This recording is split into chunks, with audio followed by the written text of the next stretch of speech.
മുംബൈയിലെ Chhatrapati Shivaji international എയർപോർട്ടാണിത്. Terminal 2. യാത്രികർ വാഹനങ്ങളിൽ വന്നിറങ്ങുന്ന ഭാഗമാണിത്. ലോകോത്തര നിലവാരത്തിൽ 2014 പൂർത്തിയായ രണ്ടാം ടെർമിനൽ. വർഷം തോറും 4.5 കോടി യാത്രക്കാരാണ് ഛത്രപതി ശിവജി ഇന്റർനാഷണൽ എയർപോർട്ടിലൂടെ കടന്നുപോകുന്നത്. ചെക്ക് ഇൻ നടപടിക്രമങ്ങൾക്ക് ശേഷം ഗേറ്റ് കണ്ടുപിടിക്കാനായി നടക്കുകയാണ് ഞാൻ. വീണ്ടും ഒരു ദീർഘയാത്രയ്ക്കാണ് ഇവിടെ എത്തിയിരിക്കുന്നത്. ആദ്യം പാരീസിലേക്ക് പോകണം. അവിടെ നിന്നും പെറുവിലേക്കാണ് എൻ്റെ യാത്ര. ഇവിടെ നിന്ന് യൂറോപ്പിലേക്കും അമേരിക്കയിലേക്കുമെല്ലാമുള്ള വിമാനങ്ങൾ കൂടുതലും രാത്രിയിലാണ്.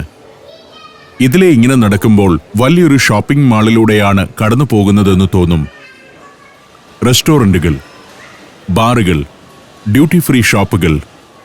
76-ാം ഗേറ്റിൽ നിന്നാണ് എനിക്ക് പാരീസിലേക്ക് പോകാനുള്ള ജെറ്റ് എയർവേസിന്റെ വിമാനം പുറപ്പെടുകയെന്ന് ബോർഡിംഗ് പാസിലുണ്ട്. 76-ാം നമ്പർ ഗേറ്റ് കണ്ടുപിടിക്കാനാണ് നടത്തം. അതിവിശാലമായ ടെർമിനൽ, അതിഗംഭീരമായ സൗകര്യങ്ങൾ, ഏറ്റവും ആധുനികമായ വിമാനത്താവളത്തിനു വേണ്ട സൗകര്യങ്ങളെല്ലാം ഇവിടെയുണ്ട്. ഏതാണ്ട് 32 മണിക്കൂർ നീളുന്ന വിമാനയാത്രയുണ്ട് ഇനി എനിക്ക്. പെറുവിന്റെ തലസ്ഥാനമായ ലിമയാണ് ലക്ഷ്യസ്ഥാനം. ആദ്യം പാരീസിൽ ചെന്നിറങ്ങി അവിടെ നിന്ന് വേണം ലിമയിലേക്ക് പറക്കാൻ. ലാറ്റിൻ അമേരിക്കയിൽ പലതവണ പോയിട്ടുണ്ടെങ്കിലും പെറു എന്ന രാജ്യം സഞ്ചാരത്തിൽ ആദ്യമാണ്. അതിന്റെ ആവേശം എന്നിലുണ്ട്. അതിവിശാലമാണ് ഛത്രപതി ശിവജി എയർപോർട്ട്. ഇന്ത്യയിലെ തന്നെ ഏറ്റവും തിരക്കേറിയ രണ്ടാമത്തെ എയർപോർട്ടാണിത്. ഡൽഹി അന്താരാഷ്ട്ര വിമാനത്താവളമാണ് 1-ാം സ്ഥാനത്ത്. അടുത്ത കാലത്ത് പണിതതായതിനാൽ ഏറ്റവും ആധുനികമായ സങ്കേതങ്ങളെല്ലാം ഈ രണ്ടാം ടെർമിനലിനു വേണ്ടി ഉപയോഗപ്പെടുത്തിയിട്ടുണ്ട്.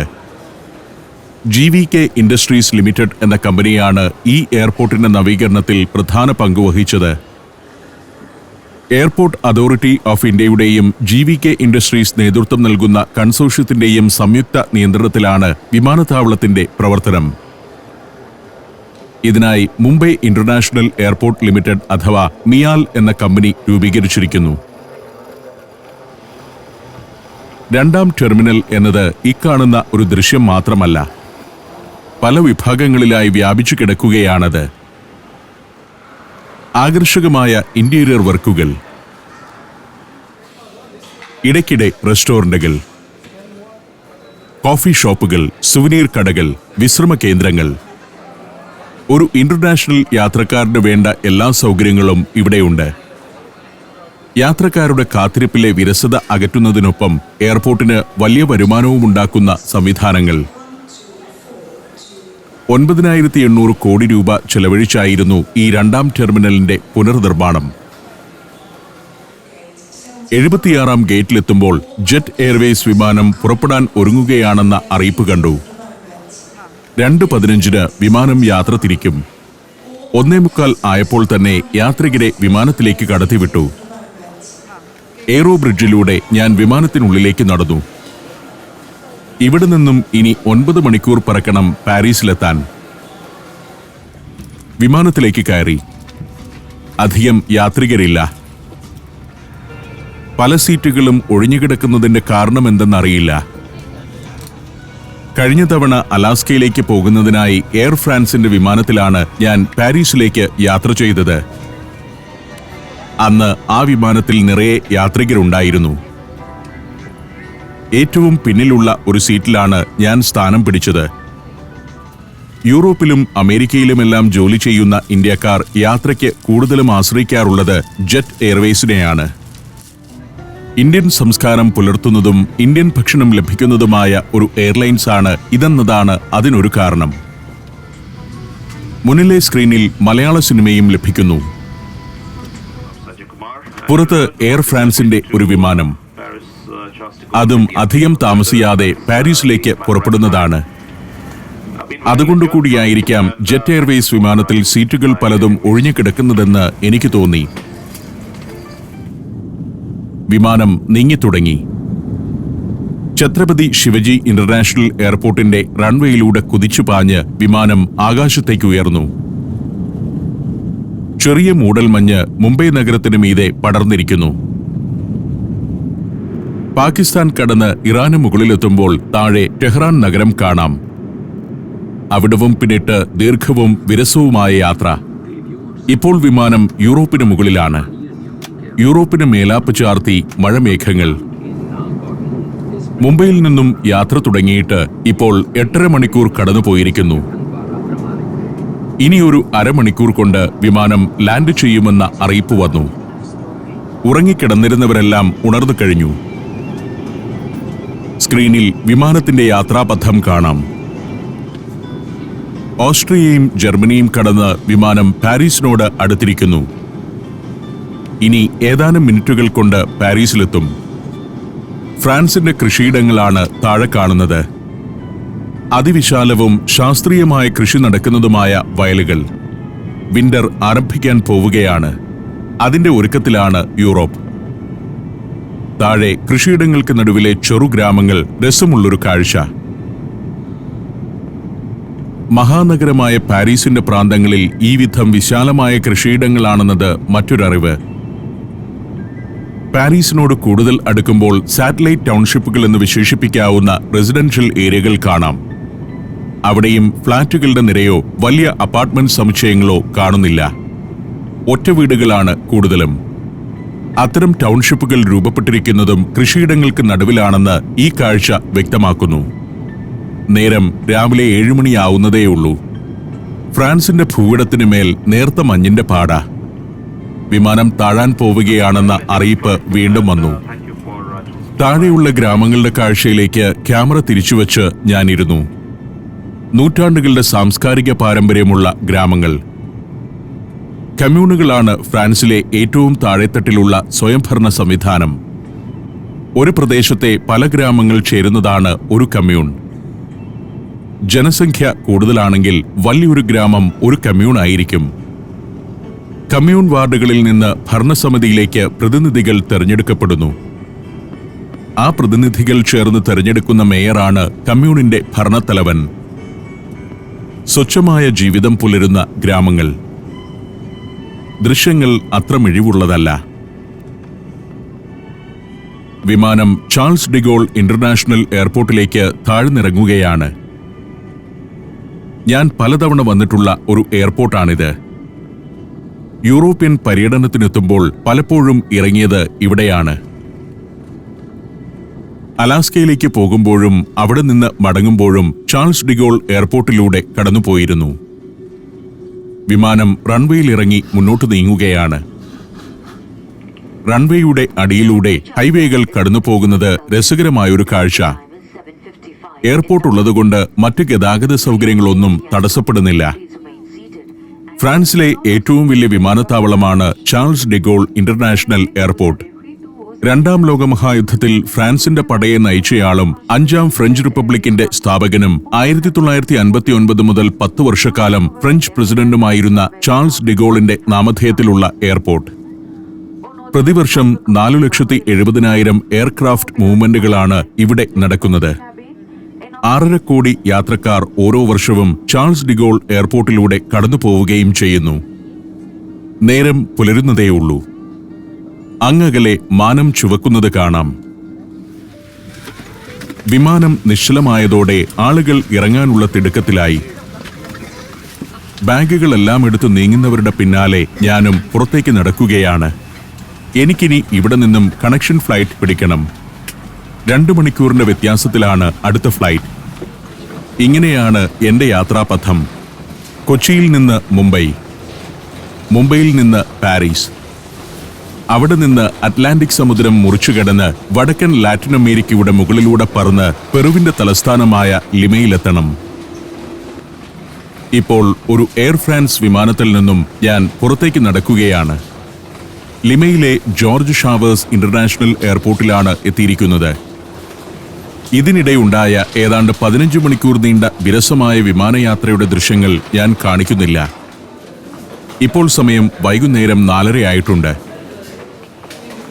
അന്തരീക്ഷം മൂടിക്കെട്ടി നിൽക്കുന്നു. ടൂറിസ്റ്റുകളായിട്ടാണ് ഏറ്റവും അധികം ആളുകൾ ലിമ ഉൾപ്പെടെയുള്ള പെറുവിന്റെ നഗരങ്ങളിലേക്ക് വരുന്നത്. ചരിത്രക്കാഴ്ചകളുള്ള ലിമയും കുസ്കോ പോലുള്ള സാംസ്കാരിക നഗരങ്ങളും മാച്ചു പിച്ചു എന്ന അത്ഭുതവും ഇൻകാ സംസ്കാരത്തിന്റെയും അമേരിന്ത്യൻ സംസ്കാരത്തിന്റെയും ശേഷിപ്പുകളുള്ള നിരവധി പ്രദേശങ്ങളും പെറുവിലുണ്ട്. കൊളോണിയൽ കാലത്തെ പ്രൗഢനിർമ്മിതികളാണ് മറ്റൊരാകർഷണം. US വിസ കൈവശമുള്ളവർക്ക് പെറുവിൽ പ്രവേശിക്കാൻ വിസ ആവശ്യമില്ല. ഫീസ് അടച്ച് പെറുവിന്റെ വിസ എടുക്കേണ്ട. വിസ ഓൺ അറൈവൽ പോലുമില്ല. US വിസ ഒന്ന് കാണിച്ചാൽ എയർപോർട്ടിൽ നിന്നും പുറത്തേക്കിറങ്ങിപ്പോകാം. ഞാനും പെറുവിന്റെ വിസ എടുത്തിട്ടില്ല. അമേരിക്കൻ വിസ കാണിച്ച് പുറത്തിറങ്ങി. 2026 ഏപ്രിൽ മെയ് മാസങ്ങളിൽ USA, യൂറോപ്പിലെ 10 രാജ്യങ്ങൾ, Scandinavia and Baltic, Japan and Korea, China and Mongolia, 5 African രാജ്യങ്ങൾ എന്നിവിടങ്ങളിലേക്ക് സഞ്ചാരത്തിനൊപ്പം സഞ്ചരിക്കാൻ ഇപ്പോൾ തന്നെ ഈ നമ്പറിലേക്ക് വിളിക്കുക അല്ലെങ്കിൽ മെസ്സേജ് അയയ്ക്കുക. Phone 7591966600. Saudi Arabia, United Arab Emirates, Kuwait. സഞ്ചാരം വോള്യം നമ്പർ 20. ഫുൾ HD-യിലുള്ള അപൂർവ ദൃശ്യയാത്രാ വിവരണ ശേഖരം ഉടൻ സ്വന്തമാക്കാൻ സഞ്ചാരം എന്ന് SMS ചെയ്യൂ. ഫോൺ 9995444222. ഇതാണ് ജോർജ് ഷാവേഴ്സ് ഇന്റർനാഷണൽ എയർപോർട്ട്. പെറുവിലെ ഏറ്റവും വലിയ വിമാനത്താവളമാണിത്. ഇനി ഹോട്ടലിലേക്ക് പോകണം. മെറൂൺ നിറത്തിലുള്ള വസ്ത്രം ധരിച്ച ഇദ്ദേഹം എന്നെ ഹോട്ടലിലേക്ക് കൊണ്ടുപോകാൻ വന്നിരിക്കുന്നയാളാണ്. ജോണി എന്നാണ് പേര്. ഞാൻ മുറി ബുക്ക് ചെയ്തിരിക്കുന്ന ഹോട്ടലിൽ പ്രത്യേകം ആവശ്യപ്പെട്ട് ഡ്രൈവറെയും വാഹനവും വരുത്തുകയായിരുന്നു. അതിനുവേണ്ടി $20 അധികമായി നൽകാമെന്ന് ഏൽക്കുകയും ചെയ്തു. സാധാരണയായി വിമാനത്താവളത്തിന് മുന്നിൽ നിന്നും ഒരു ടാക്സി പിടിച്ച് ഹോട്ടലിലേക്ക് പോകുന്നതാണ് എന്റെ പതിവ്. പക്ഷേ ലിമയിലേക്ക് പുറപ്പെടും മുൻപ് വിവരങ്ങൾ പരതിയപ്പോൾ ഈ നഗരത്തിലെ സുരക്ഷിതത്വമില്ലായ്മയെക്കുറിച്ചാണ് എവിടെയും കണ്ടത്. ടാക്സി ഡ്രൈവർമാർ പോലും പിടിച്ചുപറിക്കാരുടെ ഏജന്റുമാരാണെന്നും അതിനാൽ ഹോട്ടലുകാർ വിടുന്ന ടാക്സിയിൽ യാത്ര ചെയ്യുന്നതാണ് സുരക്ഷിതം എന്നുമെല്ലാമായിരുന്നു വായിച്ചറിഞ്ഞത്. അങ്ങനെയാണ് ഹോട്ടലിൽ വിളിച്ച് വാഹനം ഏർപ്പാട് ചെയ്തത്. ജോണിക്ക് ഇംഗ്ലീഷ് അറിയാത്തതിനാൽ ഞങ്ങൾ തമ്മിൽ കാര്യമായ ആശയവിനിമയമൊന്നും നടക്കുന്നില്ല. പെറൂവിയൻ ജനസാമാന്യത്തിന്റെ ആദ്യ പ്രതിനിധിയായി എന്റെ മുന്നിലെത്തിയിരിക്കുന്നയാളാണ് ജോണി. ഞങ്ങൾ യാത്ര തുടങ്ങി. പാർക്കിംഗ് ഫീസിന്റെ കാർഡിട്ട് ഗേറ്റ് തുറന്നു ജോണി. എയർപോർട്ടിൽ നിന്ന് പുറത്തിറങ്ങുമ്പോൾ അതിവിശാലമായ അടിസ്ഥാന സൗകര്യങ്ങൾ കാണാം. ലിമ നഗരവും അതിന്റെ പരിസര പ്രദേശങ്ങളുമെല്ലാം ഏറ്റവും മികച്ച അടിസ്ഥാന സൗകര്യങ്ങളോടെ ഒരുക്കി വെച്ചിരിക്കുകയാണ് പെറൂവിയൻ ഗവൺമെന്റ്. പക്ഷേ ഉൾനാടുകളുടെ കാര്യം അതല്ല. ആൻഡീസ് പർവ്വതത്തിന്റെ മടക്കുകളിലാണ് പെറുവിലെ ഉൾനാടൻ ജനവാസ കേന്ദ്രങ്ങൾ. അതുകൊണ്ട് തന്നെ ആ പ്രദേശങ്ങൾ വികസനകാര്യത്തിൽ വളരെ പിന്നിലുമാണ്. ജീവിത സാഹചര്യങ്ങൾ ശോച്യമായതിനാൽ അവിടങ്ങളിൽ നിന്നും ആളുകൾ വലിയ തോതിൽ ലിമയിലേക്ക് ഒഴുകുന്നു. നഗരത്തിൽ തൊഴിലും മെച്ചപ്പെട്ട ജീവിത സാഹചര്യങ്ങളും തേടിയെത്തുന്നവരാണവർ. ഈ വിധമുള്ള കുടിയേറ്റം ലിമയുടെ ജനസംഖ്യ 90 ലക്ഷമാക്കി ഉയർത്തിയിരിക്കുന്നു. ലാറ്റിൻ അമേരിക്കയിലെ തന്നെ ഏറ്റവും ജനസംഖ്യയുള്ള നഗരങ്ങളിലൊന്നാണ് ലിമ. സ്പാനിഷ് കൊളോണിയൽ കാലഘട്ടത്തിന്റെ തുടർച്ചയായി ക്രിസ്തുമതത്തിനാണ് ഇവിടെ ഇപ്പോഴും മുൻതൂക്കം. യൂറോപ്പിൽ നിന്നുള്ള ധാരാളം മിഷണറി സംഘങ്ങൾ ഇപ്പോഴും ഇവിടെ പ്രവർത്തിക്കുന്നുമുണ്ട്. ഉയരുന്ന ജനസംഖ്യയും സാമ്പത്തിക അസമത്വവും ലിമയെ കുറ്റകൃത്യങ്ങളുടെ നഗരമാക്കിയിട്ടുണ്ടെന്നത് വസ്തുത തന്നെയാണ്. 1980കളിലും 90കളിലുമാണ് ഇവിടെ കുറ്റകൃത്യങ്ങളുടെ നിരക്ക് ഏറ്റവും ഉയർന്നു നിന്നത്. നിരത്തിൽ പലയിടത്തും ബജാജ് ഓട്ടോറിക്ഷകൾ കാണാം. കടും ചായം പൂശി അവയങ്ങനെ കടന്നുപോകുന്നു. എയർപോർട്ട് പരിസരം പിന്നിലായതോടെ നഗരപ്രാന്തത്തിന്റെ ഭംഗിയില്ലായ്മ കണ്ടുതുടങ്ങി. കെട്ടിടങ്ങളുടെ ചേലില്ലായ്മയും വൃത്തി കുറഞ്ഞ തെരുവോരങ്ങളും നഗരത്തിന്റെ സാമ്പത്തിക അവസ്ഥയുടെ തെളിവുകൂടിയാകുന്നു. എന്നാൽ പൊതുസ്ഥലങ്ങളും പാർക്കുകളും മറ്റും ഏതാണ്ടൊരു വൃത്തിയോടെ സംരക്ഷിക്കാൻ ശ്രമം നടക്കുന്നുമുണ്ട്.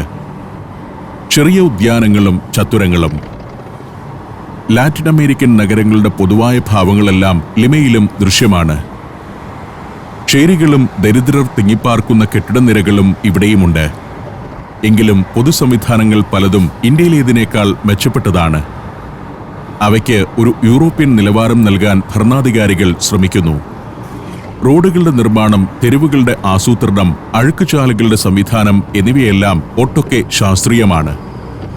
നഗരമധ്യത്തിൽ പോലും ദരിദ്രർ വസിക്കുന്ന പ്രദേശങ്ങളിൽ ദാരിദ്ര്യത്തിൻ്റെതായ എല്ലാ കാഴ്ചകളും ഉണ്ട് താനും. ലിമ നഗരത്തിന്റെ വടക്കു പടിഞ്ഞാറ് ഭാഗത്താണ് എയർപോർട്ടിന്റെ സ്ഥാനം. ലിമയുടെ സിറ്റി സെന്ററിൽ നിന്നും 11 കിലോമീറ്റർ അകലെയാണത്. എയർപോർട്ടിൽ നിന്നുള്ള ഹൈവേ ആയതിനാലാണ് ഇവിടെ ട്രാഫിക് കുരുക്കില്ലാത്തത്. എന്നാൽ സിറ്റി സെന്ററിനോടടുക്കുമ്പോൾ വലിയ ഗതാഗത തിരക്കായിരിക്കും. വൈകുന്നേരം ആ തിരക്ക് വളരെ കൂടുതലായിരിക്കുമെന്നാണ് വായിച്ചറിവ്. ലിമ ഓൾഡ് ടൗണിലാണ് ഞാൻ ഹോട്ടൽ മുറി ബുക്ക് ചെയ്തിരിക്കുന്നത്. ഓൾഡ് ടൗണിലെ ചരിത്രപ്രസിദ്ധമായ പ്ലാസ മായോർ എന്ന ചത്തുരത്തോട് ചേർന്നു നിൽക്കുന്ന ഹോട്ടലാണത്. വൈകുന്നേരത്ത് വാഹനത്തിൽ അവിടേക്ക് എത്തിപ്പെടുക അല്പം ദുഷ്കരമായിരിക്കും. ഇങ്ങനെ കാണുമ്പോൾ വലിയ തിരക്കൊന്നുമില്ലാത്ത സൗകര്യപ്രദമായൊരു നഗരമാണ് ലിമയെന്ന് തോന്നും. ശനിയാഴ്ചയുടെ വൈകുന്നേരമായതിനാലാവാം കടകളെല്ലാം നേരത്തെ അടച്ചിരിക്കുന്നു. ശനിയാഴ്ചകളിൽ പൊതു അവധിയാണിവിടെ. വലതുവശത്തുകൂടി പോകുന്നതാണ് ലിമയിലെ ടാക്സി. ഡ്രൈവർ ജോണിയും ഞാനും തമ്മിൽ പ്രത്യേകിച്ചൊന്നും സംസാരിക്കുന്നില്ല. ഞങ്ങൾക്ക് ആശയവിനിമയത്തിനുതകുന്ന പൊതുവായ ഭാഷയില്ല എന്നത് തന്നെ കാരണം. പലയിടത്തും തെരുവിലെ കെട്ടിടങ്ങൾക്കും മതിലുകൾക്കും ഒരു ഇന്ത്യൻ ഭാവമാണ്. ചുവരെഴുത്തുകളും പോസ്റ്ററുകളും കൊണ്ട് സമൃദ്ധമാണവ. നഗരഹൃദയത്തിലേക്ക് അടുക്കും തോറും മുഷിഞ്ഞതും നരച്ചതുമായ കെട്ടിടങ്ങളാണ് കൂടുതലായും കാണുന്നത്. ലാറ്റിൻ അമേരിക്കൻ രാജ്യങ്ങളിൽ സ്പാനിഷ് സംസ്കാരത്തിന്റെ സ്വാധീനം ഏറ്റവും പ്രകടമാകുന്ന നഗരങ്ങളിലൊന്നാണ് ലിമ. കെട്ടിട നിർമ്മാണത്തിലും ജീവിത രീതിയിലുമെല്ലാം ആ സ്വാധീനം കാണാം. 16-ാം നൂറ്റാണ്ടിൽ ഇൻക സാമ്രാജ്യത്തിന്റെ ഭാഗമായിരുന്നു ഈ പ്രദേശമെല്ലാം. കടൽ കടന്നെത്തിയ സ്പെയിൻകാർ ഇൻകകളെ തുരത്തിയോടിച്ചാണ് ലിമ കേന്ദ്രീകരിച്ച് തങ്ങളുടെ കോളനിവൽക്കരണം തുടങ്ങിയത്. നഗരത്തിലെ പാതകളെല്ലാം നേർരേഖകൾ പോലെയാണ്. ശനിയാഴ്ചയുടെ സായന്തന തിരക്ക് പാതയിൽ കണ്ടു തുടങ്ങുകയായി. കാറുകളുടെ നീണ്ട നിരകൾ. ട്രാഫിക് സിഗ്നലിൽ ഊഴം കാത്തു കിടക്കുമ്പോൾ ഇങ്ങനെയുള്ള കച്ചവടക്കാരെ കാണാം. ചില അഭ്യാസികളുമുണ്ട്.